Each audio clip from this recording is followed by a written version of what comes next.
Hey guys, what's up? Inorganic Pixel. I thought I'd open up a Halloween pack for this episode, and I already have this one, so I don't know. All class, it's a kind of a duplicate. I'm gonna open up another one here, and we're gonna go ahead and get the. Ooh, this is nice little mummy shoes for the scout and everything. I kind of made this monstrosity with it. Anyways, yeah. So we have the new Halloween update, Scream Fortress for this year and everything. A bunch of new Halloween maps and a bunch of new cosmetics and whatnot. I'm gonna go ahead and just get right into my feelings about the actual update itself. Overall, pretty similar to the actual summer update. It's cool to get new maps, new hats, and I like these updates. And I do kind of feel like, though, this is kind of the same vein of like a Fortnite update, where it's kind of somewhat disposable. There's kind of, it's cool to see and play a new match specifically with Team Fortress 2, and see new hats running around and everything, and it's all fun and dandy and everything, but it just doesn't feel the same as back in the day, back in the glory days of when an update meant like the whole kind of realm and the overall shift of the game would change dramatically and everything. I'm still having fun though. I mean, it's kind of hard to not have fun with Team Fortress 2 as a game. And these new maps are really cool. I love this one specifically, the Dusker. To be honest with you, there are some hiccups and small issues with some of these maps, and I'll go into more detail about that later. But overall, I feel like really what we're hoping for as a community with Team Fortress 2 is something that really kind of revitalizes or really changes and switches up how we possibly play this game. I mean, new maps do that, and cosmetics are nice and all. Obviously, there's an argument to be made that the cosmetics don't match your flavor or your opinion of what the game should look like for Team Fortress 2. But at the end of the day, the cosmetics don't really make the game for me. I think really, though, what would make the game for me is some maybe adjustments to the actual balancing of the actual game itself. New weapons, maybe changing of somehow how some of the other weapons exist and how they are utilized now. I mean, there's like weapons like the Thompson, for example, that people have been clamoring for kind of a revitalization of or a switch up of. And in my opinion, too, there are even some classes that I would like to have switched up a little bit or at least reworked. I mean, the Spy, for example, I don't know what it is as of late. I feel like face stabs are just like the norm now for spies. And it used to not be that way. And I don't know what's changed over the years that makes it so. But these are just examples I'm providing. Obviously, you could go in the comments and think of a bunch of different ones as well. Yeah, hell, even like new weapons would be amazing. Like something that really kind of adds a little bit of a variety or a little bit of a formula change or adjustment to the actual game of Team Fortress 2 and everything. The actual gameplay itself has become a bit stuck in its ways, it seems, for almost about the greater part of a decade at this point. Back in the day when an update would happen, we would get like new weapons and, there'd be kind of a big shift in terms of how the meta would work and whatnot. And one thing I'll add too is that people tend to forget that when a new update would come out, there would be stuff that was broken. There would be stuff that was like kind of clunky and didn't work exactly right out of the gate. And I'm not super upset about the fact that this update's come out and some of the maps might not be as optimized as I wish they would be.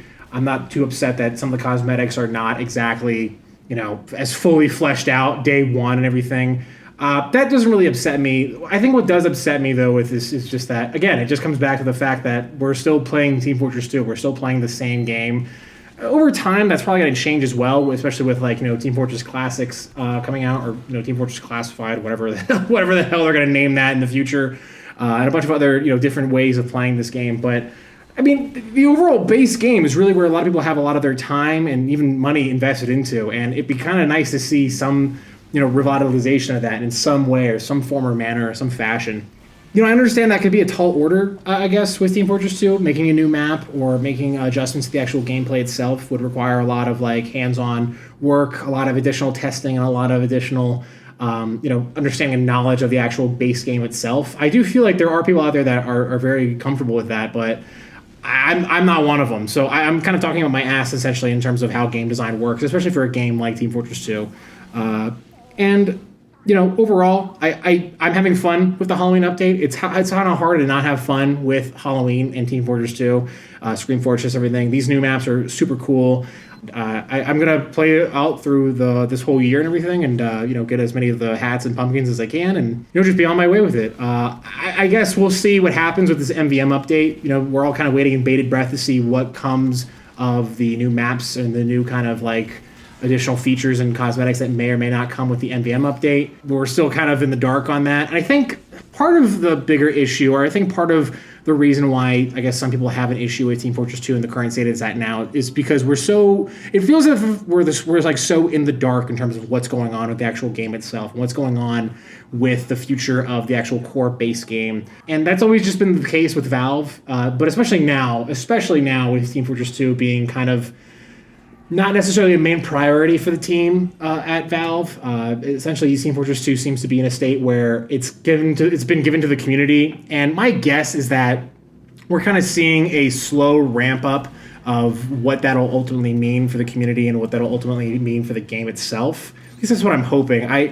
The other alternative, honestly, is that we are just in this endless loop of just these kinds of updates where, oh yeah, here's some new maps, here's some new hats, and that's about it. That's all we got going for you guys today. Have fun. I'm hoping that over time that shifts and changes, especially with the SDK being out, and a lot of the other tools being kind of available to the overall community itself and everything. And we'll have to see what happens in the long run. I'm having a good time with the game itself, and I understand that people are upset with the fact that we're in this state and age where Team Fortress 2 is at right now. But to be transparent, I mean, it's a bit of a bummer, but at the same time, there's a bit of a double-edged sword here. I mean, if Valve contributed so much time to TF2 like they did back in the day, we probably wouldn't have a game like Deadlock, which right now is like my favorite thing in the whole world. We probably also wouldn't have some of the stuff that's coming out with Counter-Strike and everything. And so it's either that they put all their eggs in one basket on a game that is now 18 years old, or they kind of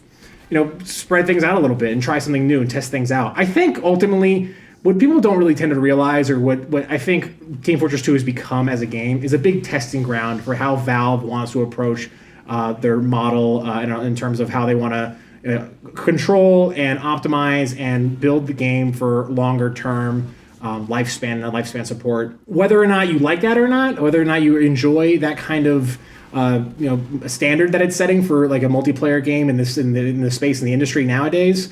I mean, it's kind of just a bit of a too bad, so sad kind of situation. I mean, everybody's doing it now. It seems to be the model that is growing, or the model that is kind of somewhat of the standard now. But there's definitely room for evolution for where that model stands right now. And I think Team Fortress 2 is a bit of a testing ground for that. Valve is clearly trying to test out, okay, what would happen if we gave a lot of this to the community and we let the community kind of, sit in the driver's seat for a little bit when it comes to some of the stuff we're adding to the game. And right now it's just, hey, here's some new maps, here's some new hats. I'm hoping that could expand a bit further, or they could maybe learn things from, additional stuff within the SDK being public now to the wider team, and, with these newer versions of TF2 being available soon. But it's still a bit of a wait-and-see period, and it's just kind of sucky to be in that wait-and-see period. To be transparent, though, too, honestly, I think my biggest issue whenever these updates come out now is just really the community's reaction to it and the overall response to the game itself. It seems now we're in this era of Team Fortress 2, almost as if, we're in, the high school years of TF2 now, where it's, really cool and really fun to, just dogpile and shit-talk the people who make some of these cosmetics, or to get really overtly critical about the game itself. And I'm not saying you shouldn't be critical about, video games as a whole, or art as a whole, even TF2. I mean, obviously, criticism is really well warranted with this kind of game. I think criticism as a whole is just a really great tool to basically get your ideas across in terms of how to make something better, or how to maybe improve on something that you really truly love and are passionate about. But I do think that, the way you deliver your criticism is also very crucial and important. I'm really tired of hearing, oh, this is bad. I hate this because it's just bad. Well, what do you mean? Why is it bad? What exactly upsets you about this? And is this something that's super overtly critical to where you have to get on the internet and then shit talk people and make the community seem a bit more toxic than it already really needs to be?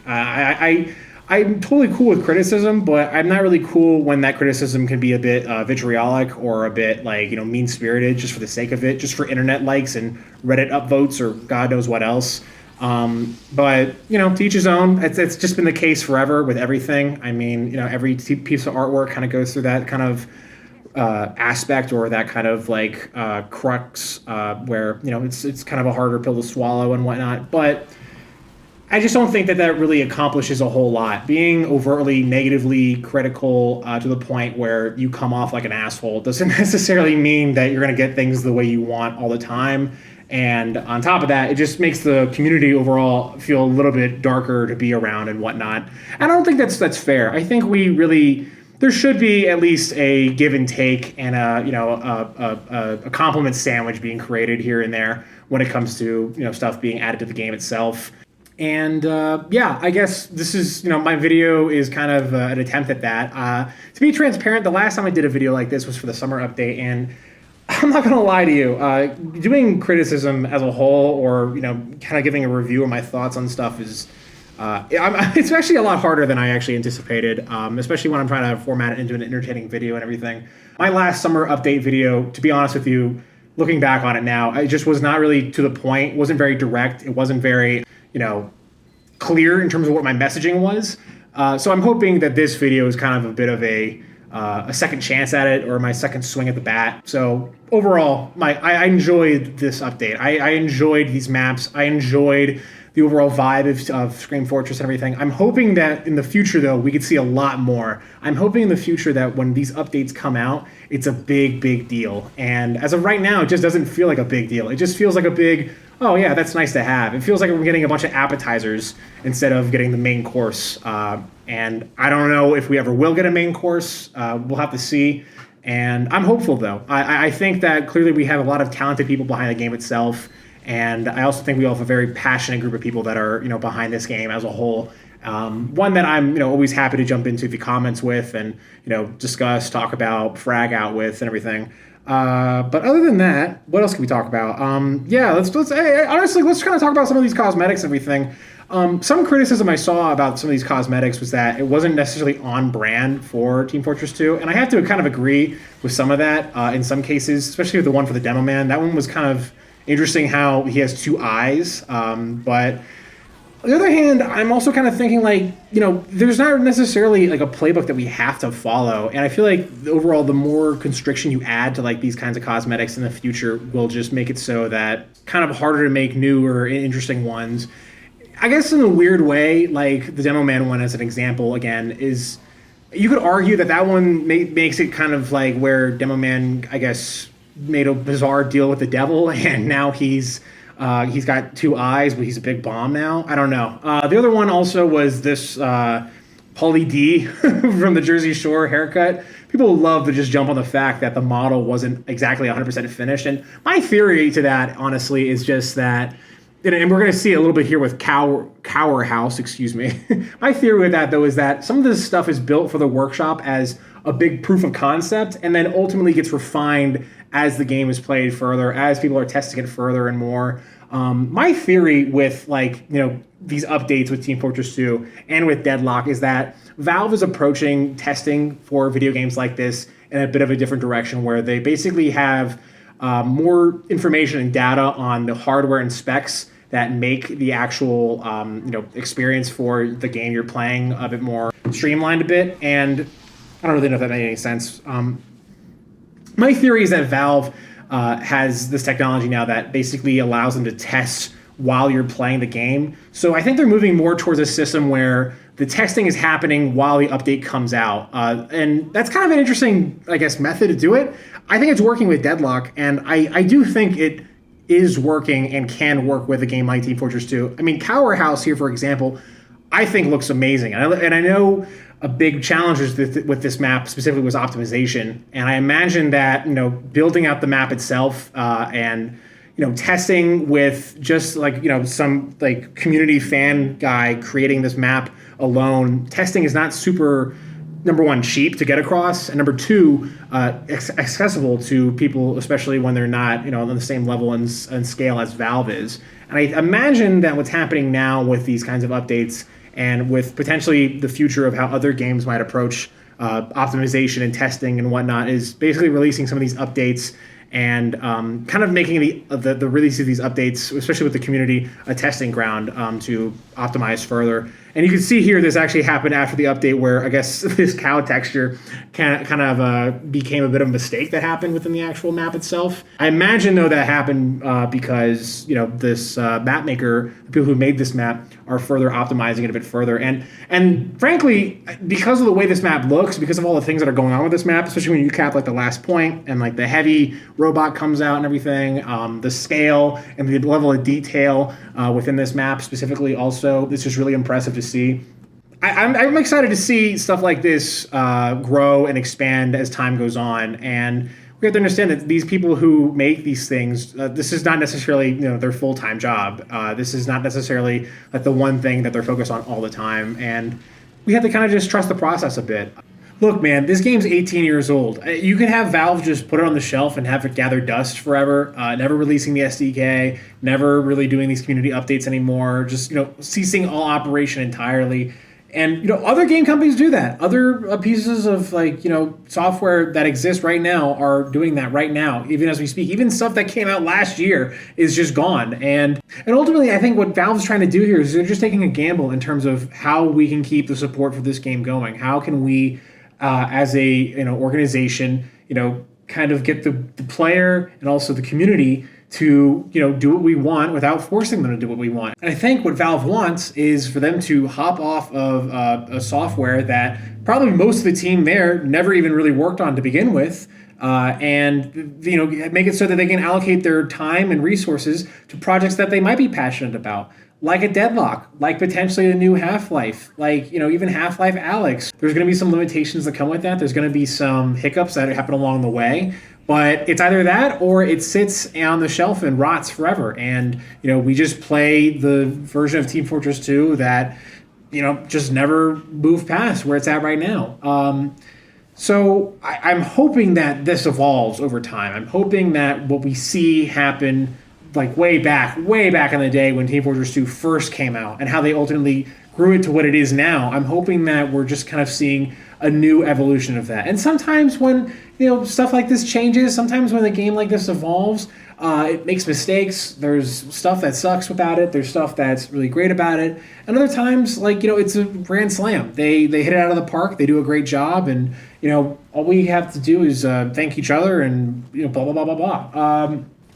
So I'm all excited for the ride, and I hope it pans out well. It's kind of an interesting gamble that they're taking with a game like Team Fortress 2. I cannot for the life of me think of another game from that era that's still supported like it is now. And we'll have to just kind of wait and see what happens. Whether or not you want to trust the process or you want to enjoy trusting that process, it's up to you, I think, as a player.